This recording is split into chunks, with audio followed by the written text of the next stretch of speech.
I'm sitting in sort of my dream location. I could sit here all the time and just stare out at the beauty that's surrounding me. I've been very fortunate to visit a lot of amazing car collections, but this one here at this undisclosed location in the mountains of Switzerland, I can't even begin to describe this place to you. Like, is there a more beautiful garage and group of Ferraris?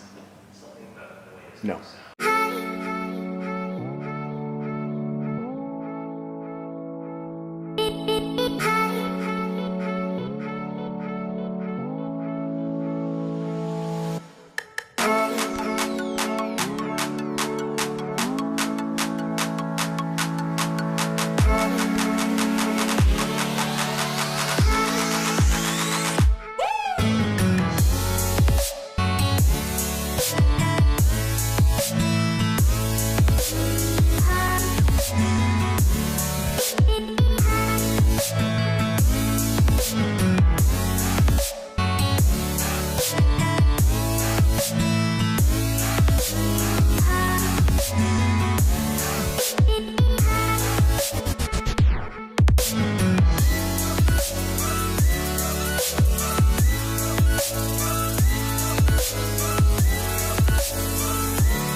This collection is just overwhelming. I don't even know where to begin to try to describe it to you guys. So I think we'll just kind of take a short walk around each of these Ferraris. Of course, we have the Ferrari, LaFerrari, the latest and greatest from Maranello. This one is finished in red.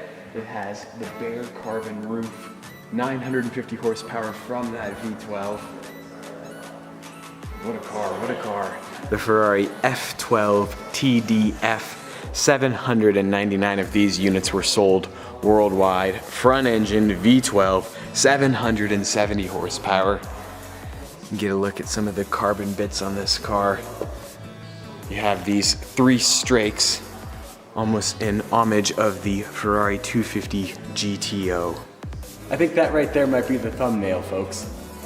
That is just unreal. Like, I just can't stop looking at the screen here on the side, because it's just an unbelievable view.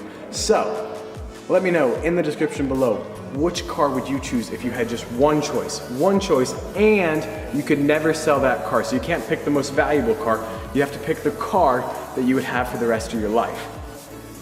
I think for me, I think I'm gonna take the Enzo. I think I'll take the Enzo. You really can't go wrong with this car. It's named after the founder of Ferrari, of course. There's 399 of them in the world. It's just a pure, raw Ferrari. It's got that V12, over 600 horsepower. It looks like a Formula One car. I think I'd take the Enzo. The Stradale would have to be a close number 2. I mean, let's be honest, I'd take any of these, honestly, but Enzo for me. Let me know, which one would you guys take? Legendary Ferrari F50. There's only 349 of these in the world. This is a Euro spec car, and the Euro spec cars look so much better than US spec because these driving lights here are clear, whereas on the US car they're amber. But an F50, I mean, when this car was developed, basically Ferrari decided to build a Formula One car for the road, and this is what was created, the legend. Probably my favorite part of this car is that you can see the V12 here through this rear grille. I mean, just how cool is that to be able to see all of the inner workings. This car sounds absolutely absurd. It sounds like a Formula One car, honestly. I think you could make the argument that the Ferrari F40 is the greatest Ferrari ever built. It's the last car produced under Enzo Ferrari. There's only 1,311 of them worldwide. It is the most common of the Ferrari supercars. But check out the 2.9 liter twin turbocharged V8. And what I love about this car is it's so pure. Like, the interior is as simple as it gets. The reflections are a little bit rough, but you don't have anything except for the shifter. Like, driving this car, that's all you can do. It's a pure driver's car. three of my favorite cars. We have the Ferrari F430 Scuderia, the Ferrari 458 Speciale, and then the king of them all, the Ferrari Challenge Stradale. That is where the Stradman moniker comes from, of course. This is my dream car, and someday I will own one of these cars. The plan all along was to go Gallardo Stradale, and then these cars decided to appreciate in value by about threefold, and so unfortunately the credit union won't finance me for a Challenge Stradale.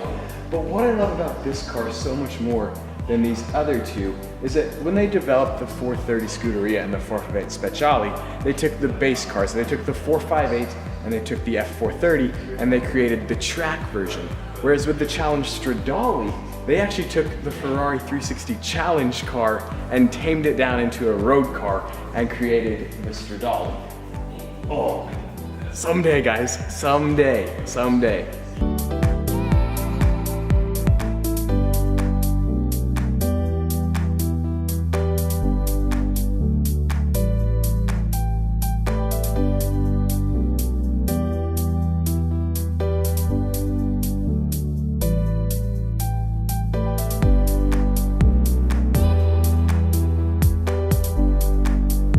I think that the Ferrari 550 Barchetta is one of the more underappreciated Ferraris, and I think that's a mistake because you have a front engine V12, you have an open top roadster, and note the manual gearbox. Like for me, this is one of the greatest Ferraris ever built. There's fewer than 500 of them in the world. They only built 448. So you have you check every single box with this car.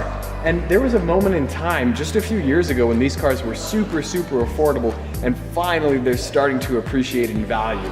The Ferrari 550 Barchetta. Pretty cool to see these 5 Ferraris right here that are all kind of from the 80s. Here we have the 328 GTS, we have the Testarossa, the 512 Berlinetta Boxer, the 308 GTB, and the 512 TR. That 308 is a fiberglass bodied 308. Very rare, very valuable. So let's start up here with the 328. This is the successor to the 308. It has a 3.2 liter V8. That's where the 328 comes from.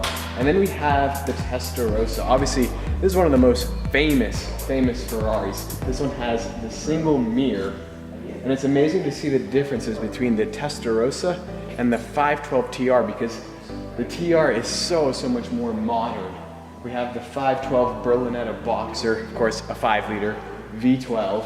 The Testarossas have the flat 12 though, which is still to this day the only Ferrari to ever be fitted with a flat 12.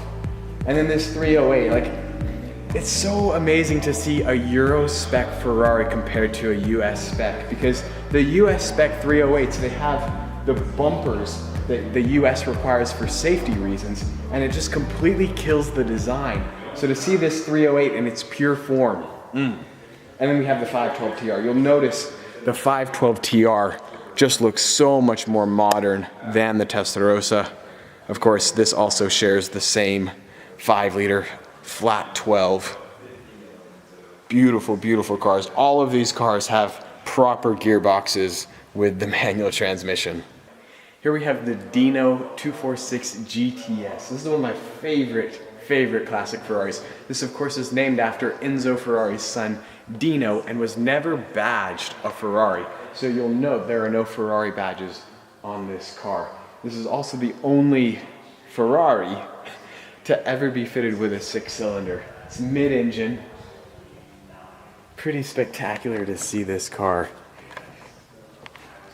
The Dino GT. Right before I traveled here to Switzerland, I was in San Francisco, and one of my good friends let me drive his Ferrari 599 GTO. What's unique about this one though is you'll notice this one has the 5-point harnesses. You can see them around there, and then it also has a roll cage, which is pretty cool. I never knew that any GTOs were fitted with that. Wow, what an absolutely incredible car collections. I think it's fair to say life goals right here. This is literally the dream garage with the dream cars. Enzo for me, Stradale for me as well. Wouldn't mind the F50. I mean, let's come on, this is the ultimate. This is the ultimate. Wow.